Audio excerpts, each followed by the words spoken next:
Hello दोस्तों, कैसे हैं। उम्मीद कर रहे होंगे कि ठीक होंगे और स्वस्थ होंगे। तो दोस्तों, आज सभी लोग जो सेंटअप एग्ज़ाम है वो सभी लोग आप दे करके आ गए हैं। आज साइंस और सोशल साइंस का था। तो अभी मैं आप लोगों को बैक टू बैक जितना साइंस का ऑब्जेक्टिव क्वेश्चन है वो सारे के सारे मैं फटाफट जवाब दे देता हूं। तो आप सभी लोग वीडियो में बने रहेंगे और देखिएगा कि आपका कितना सही हुआ है और कितना नंबर आपको आएगा। ठीक ना दोस्तों। तो चलिए फटाफट सभी लोगों को मैं जवाब बता देता हूं। देखिए, सबसे पहले यहाँ आज जो एग्ज़ाम हुआ है उसका पेपर मेरे पास है। 2024 का है। विषय कोड 112 है। ठीक ना दोस्तों, ये विज्ञान का है। और उसके बाद फिर मैं आप लोगों को आगे बताऊंगा। तो दोस्तों देखते हैं इसमें क्या है। कंपलसरी है यानी अनिवार्य है। इसमें देखिए ये सब जो दिया हुआ है ये निर्देश दिया हुआ है। ये सब निर्देश आप लोगों को पढ़ना चाहिए और यहाँ से आपका क्वेश्चन स्टार्ट होता है। ठीक है। तो दोस्तों यहाँ देखिए कि सबसे पहला क्वेश्चन है कि निम्न में से किस लेंस की फोकस दूरी धनात्मक होती है। ऑप्शन 4 को दिया हुआ है, इसमें से तो मात्र एक सही है, तो इसका सही उत्तर ए हो जाएगा। ठीक ना।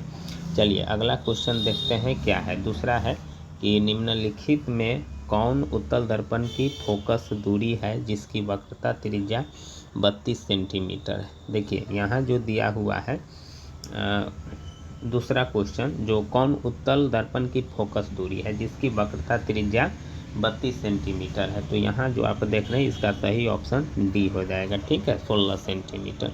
चलिए अगला क्वेश्चन देखते हैं। तीसरा कि प्रकाश के अपवर्तन के कितने नियम हैं।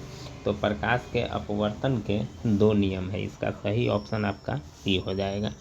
अगला देखिए, तरंग दैर्ध्य को सामान्यतः व्यक्त किया जाता है। चौथा जो क्वेश्चन आप देख रहे हैं इसका सही उत्तर बी हो जाएगा, यानी एंगस्ट्रम के रूप में देखते हैं। ठीक ना। चलिए पाँचवा क्वेश्चन अब देखिए आपका क्या है। पाँचवा क्वेश्चन कि किसी लेंस द्वारा उत्पन्न आवर्धन का SI मात्रक क्या है। 4 वो ऑप्शन दिया हुआ है। अब इसमें से कौन सही है, तो कोई मात्रक नहीं है। ठीक है, इसका सही ऑप्शन डी हो जाएगा। यानी लेंस का जो आवर्धन का SI मात्रक है इसमें से कोई नहीं है। लेंस का जो आवर्धन का SI मात्रक होता है वह लेंस की क्षमता यानी डायोप्टर में मापा जाता है। तो सीधा देखिए इसमें कोई मात्रक नहीं है। ठीक है। उसके बाद छठा क्वेश्चन देखिए कि किसी गोलीय दर्पण द्वारा बना प्रतिबिंब का आवर्धन यम में से किसके बराबर होता है। ठीक ना। तो इसमें यम बराबर -v/u, यानी इसका सही ऑप्शन बी हो जाएगा। चलिए सातवां क्वेश्चन देखिए कि क्या है। सातवां क्वेश्चन है, यदि एक अवतल दर्पण के सामने रखी एक वस्तु दर्पण से दूरी बढ़ा दी जाए तो प्रतिबिंब की दूरी क्या होती है, बढ़ जाएगी, यानी सही ऑप्शन ए हो जाएगा। चलिए अगला क्वेश्चन देखिए, आठवां क्वेश्चन कि उत्तल दर्पण की फोकस दूरी और उसकी वक्रता त्रिज्या का अनुपात होता है। तो 1/2 यानी 1:2 होता है, लेकिन यहाँ तो बटा में दिया हुआ है तो इसको भी आप बटा में चेंज कर सकते हैं। तो इसका सही आंसर बी हो जाएगा। ठीक ना। अगला क्वेश्चन देखिए, 9वां क्वेश्चन क्या है।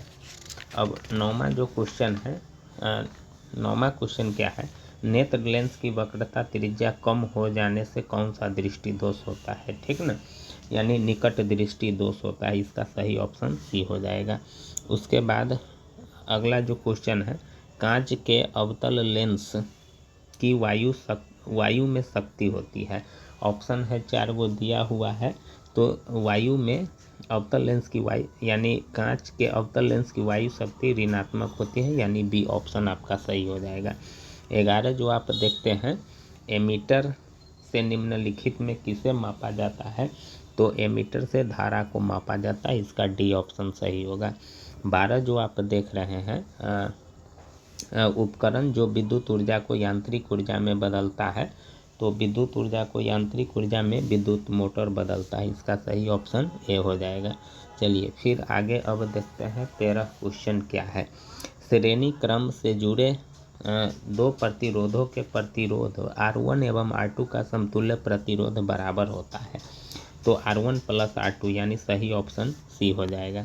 आगे जो आप देख रहे हैं 14 में अनवीकरणीय ऊर्जा का स्रोत सूर्य, जल, पवन, इस सब से आप बार बार ऊर्जा प्राप्त कर सकते हैं, लेकिन कोयला से नहीं। इसका सही ऑप्शन बी हो जाएगा। अगला जो आप 15 क्वेश्चन देख रहे हैं, यानी किलो वाट घंटा मात्रक है, किसका मात्रक है? तो विद्युत ऊर्जा, यानी सही ऑप्शन बी हो जाएगा। अगला जो आप देखते हैं 16, यानी निम्नलिखित में कौन वर्ण विक्षेपण प्रदर्शित करता है? ठीक ना, इसमें 4 गो ऑप्शन है, तो वर्ण विक्षेपण प्रिज्म, यानी डी इसका सही ऑप्शन हो जाएगा। ठीक है। अगला जो क्वेश्चन है, नरोरा परमाणु शक्ति केंद्र किस राज्य में है? तो ये उत्तर प्रदेश, यानी ए इसका सही ऑप्शन हो जाएगा। ठीक है। चलिए 18 क्वेश्चन अब देखते हैं कि क्या है। 18 क्वेश्चन यहाँ है दोस्तों, देखिए पवन विद्युत जनित्र में कुंडली को घुमाने का काम मूलतः करती है, तो गतिमान हवा करती है। जब हवा नहीं रहेगा तो फिर जो पवन विद्युत जनित्र होता है उसको घुमाने का चांस से नहीं बन सकता है, इसका सही ऑप्शन बी होगा। उसके बाद 19वां जो देख रहे हैं, वर्ण विक्षेपण असंभव है। वर्ण विक्षेपण यानी प्रिज्म के द्वारा जो 7 रंगों की जो पट्टी बनती है, तो निर्वात में, कांच में, जल में, फाइबर में, तो इन तीनों में बन सकता है, हवा में नहीं बन सकता है, निर्वात, यानी इसका सही ऑप्शन ए हो जाएगा। अगला जो क्वेश्चन है 20, यानी 100 वाट 200 वोल्ट अनुमत बल्ब को 100 वोल्ट आपूर्ति से जोड़ने पर धारा होगी, तो 0.25 एम्पियर, इसका सही ऑप्शन डी हो जाएगा। चलिए अगला क्वेश्चन है, एक वस्तु की नेत्र से दूरी बढ़ाने पर रेटिना पर बना प्रतिबिंब छोटा समान साइज का बना रहेगा कि बड़ा होगा, कि इनमें से कोई नहीं होगा? तो समान साइज का बड़ा होगा, यानी बी ऑप्शन सही होगा। उसके बाद 22 जो क्वेश्चन आप देख रहे हैं, विद्युत चुम्बकीय प्रेरण की खोज किसने किया था? तो फैराडे ने किया था, इसका सही ऑप्शन ए हो जाएगा। ठीक है। चलिए अब 23 क्वेश्चन देखिए क्या है। यहाँ है 23 क्वेश्चन। 23 क्वेश्चन, निम्नांकित में कौन सा कथन सत्य है? जूल बराबर कूलाम भाग वोल्ट, जूल बराबर वोल्ट भाग कूलाम, तो इसका सही ऑप्शन आपका डी हो जाएगा। ठीक, फटाफट यहाँ बता रहा हूँ दोस्तों। उसके बाद प्रतिरोध का एसआई मात्रक, तो प्रतिरोध का एसआई मात्रक ओम होता है, इसका सही ऑप्शन आपका सी हो जाएगा। अगला क्वेश्चन है, वोल्ट बराबर होता है, ठीक ना, वोल्ट किसके बराबर में होता है? जूल बटे कूलाम, ए का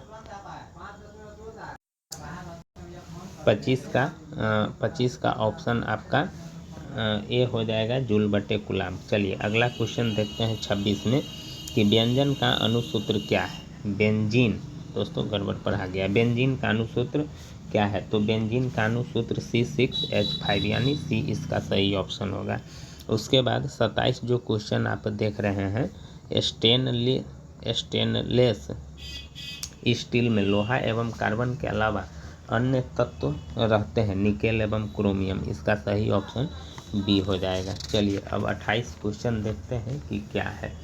28 क्वेश्चन ये है, सोडियम के परमाणु की बाह्यतम कक्षा में इलेक्ट्रॉनों की संख्या कितनी होती है?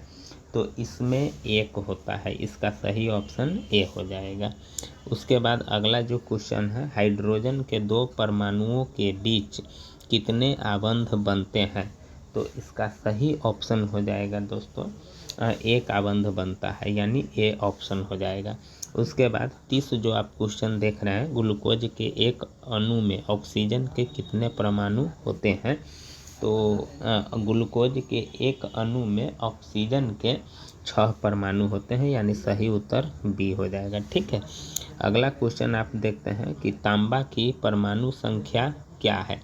यानी 4 ऑप्शन दिया हुआ है, तो 29 गो इसका परमाणु संख्या, यानी सी ऑप्शन सही हो जाएगा। ठीक है। उसके बाद 32 में देखिए, इथेन के एक अणु में कितने सहसंयोजक बंधन होते हैं? तो 7, यानी ऑप्शन ए हो जाएगा। ठीक है। चलिए अब 33 क्वेश्चन देखिए क्या है।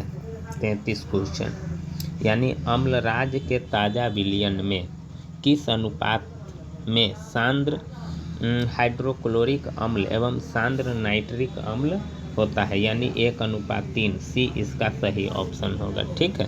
उसके बाद अगला जो क्वेश्चन है, आधुनिक आवर्त सारणी में कितने ऊर्ध्वाधर स्तंभ समूह हैं? तो आधुनिक आवर्त सारणी में यानी 18 गो ऊर्ध्वाधर स्तंभ है, यानी डी इसका ऑप्शन होगा।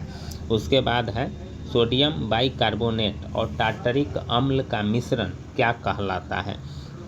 तो इसमें बेकिंग पाउडर कहलाता है, यानी सी इसका सही ऑप्शन हो जाएगा।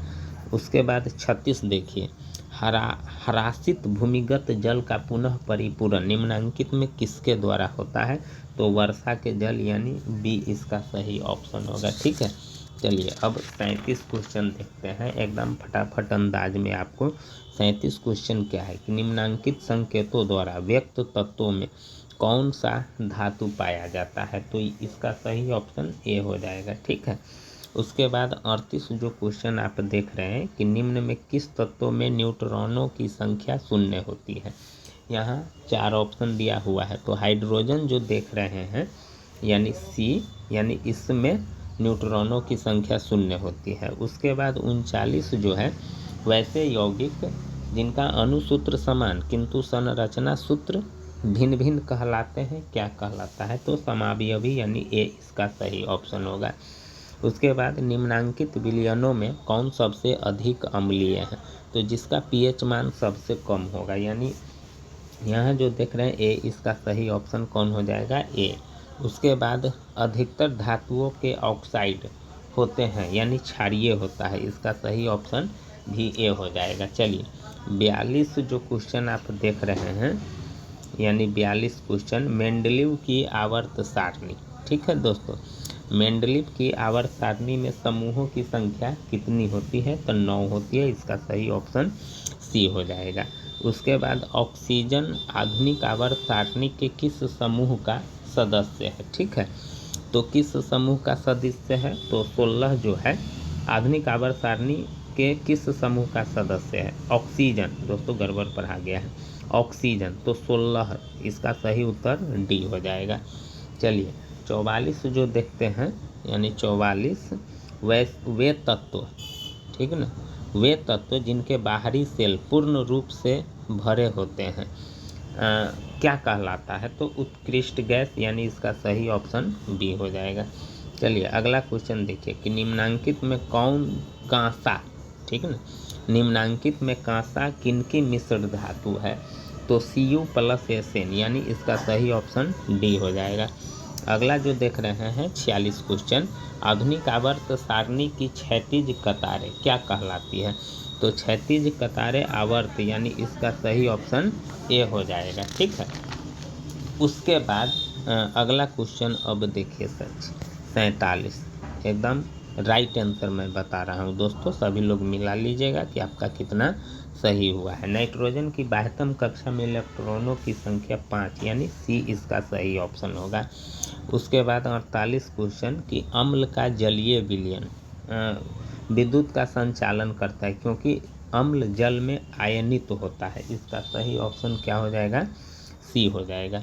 अगला जो क्वेश्चन है जिंकाइट किस धातु का अयस्क है? तो जिंकाइट जो है वह जिंक धातु का अयस्क है, यानी सही उत्तर बी हो जाएगा। उसके बाद अगला जो है अमोनियम क्लोराइड का जलीय विलयन क्या होता है? तो अम्लीय होता है, इसका सही ऑप्शन ए हो जाएगा। चलिए 51 जो क्वेश्चन आप देख रहे हैं, निम्नांकित में कौन सा तत्व आसानी से इलेक्ट्रॉन का त्याग नहीं कर सकता है? तो फ्लोरीन जो है वह आसानी से त्याग नहीं कर सकता है। उसके बाद अब अगला क्वेश्चन 52 देखिए दोस्तों, सोने में कौन सी धातु मिलाकर मिश्र धातु तैयार की जाती है? तो सोना में कॉपर, यानी सी मिला करके तैयार की जाती है, इसका सही ऑप्शन सी हो जाएगा। उसके बाद अम्ल के जलीय विलयन, ठीक है ना, अम्ल का जो जलीय विलयन का स्वाद कैसा होता है? तो अम्ल के जलीय विलयन का स्वाद खट्टा होता है, इसका सही ऑप्शन डी हो जाएगा। 54 में देखिए कि निम्नांकित में कौन अम्लीय ऑक्साइड है? कौन अम्लीय ऑक्साइड है? तो 54 का आपका सही उत्तर डी, यानी SO2। ठीक है, 55 देखिए, निम्नलिखित में कौन एक परमाणुक अणु के रूप में रहता है? तो इसका सही ऑप्शन बी, यानी आर्गन रहता है। ठीक है, उसके बाद पक्षी तथा चमगादड़ के पंख 56 जो क्वेश्चन आप देख रहे हैं, सम यानी कौन सा होता है? तो समजात, यानी समरूप होता है, इसका सही ऑप्शन बी हो जाएगा। अब अगला देखिए 57 क्वेश्चन, ठीक ना, एकदम फटाफट के अंदाज में आप सभी लोग आराम से मिला लीजिएगा। जठर ग्रंथियाँ पाई जाती हैं, यहाँ जो आप देख रहे हैं, यानी जठर ग्रंथियाँ पाई जाती है किस में, तो अमाशय में। सही ऑप्शन इसका ए हो जाएगा। आगे जो देखते हैं, अंडोत्सर्ग का कारण है, तो अंडोत्सर्ग का कारण है LH, इसका सही ऑप्शन ए हो जाएगा। ठीक है, यानी अंडोत्सर्ग का कारण LH, यानी ए इसका सही ऑप्शन हो जाएगा।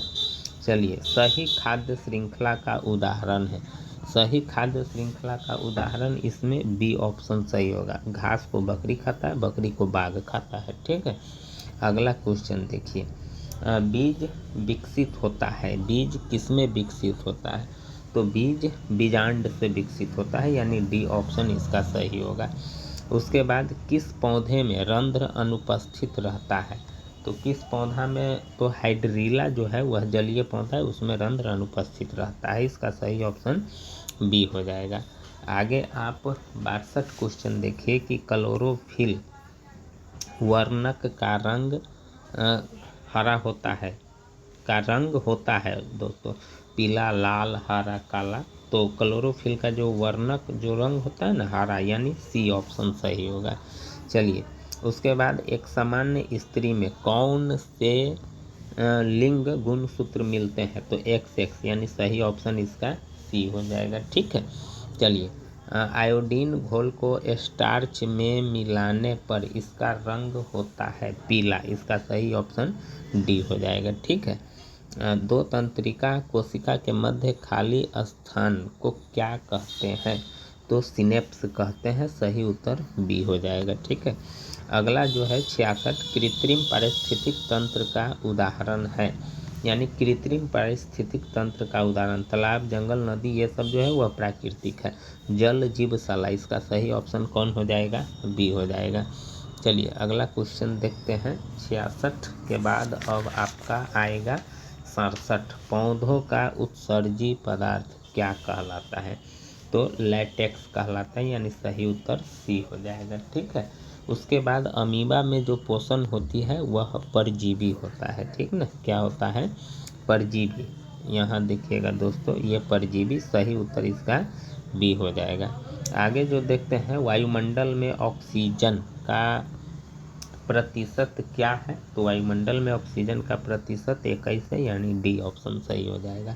आगे जो है 6CO2 ग्लूकोज है, प्लस 6H2O सूर्य का प्रकाश है, C6H12O6 और 6O2 है, तो इसमें प्रकाश संश्लेषण का ये जो सूत्र दिया गया है। ठीक ना दोस्तों, तो इसका सही ऑप्शन बी हो जाएगा।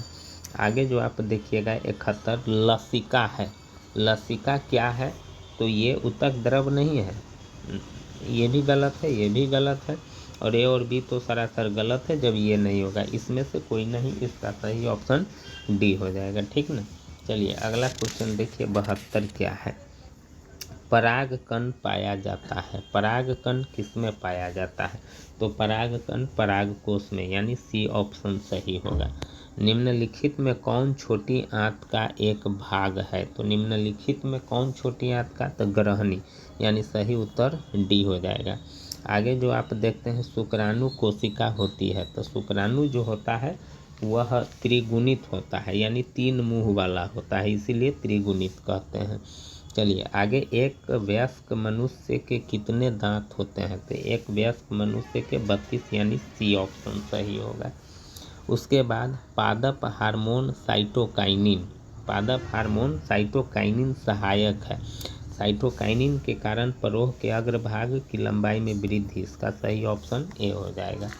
आगे अब 76 के बाद 77 देखिए, वंशागत नियमों का प्रतिपादन किसने किया था, तो ग्रेगर जॉन मेंडल, यानी ए इसका सही ऑप्शन होगा। आगे है, स्लाइड को सर्वप्रथम कंपाउंड माइक्रोस्कोप से देखा जाता है, तो किस पर देखा जाता है, तो 10 अक्ष पर, यानी बी इसका सही ऑप्शन होगा। तिलचट्टा में कितने जोड़े श्वास रंध्र पाए जाते हैं, तो तिलचट्टा में 10 जोड़े श्वास रंध्र पाए जाते हैं, सही ऑप्शन बी होगा।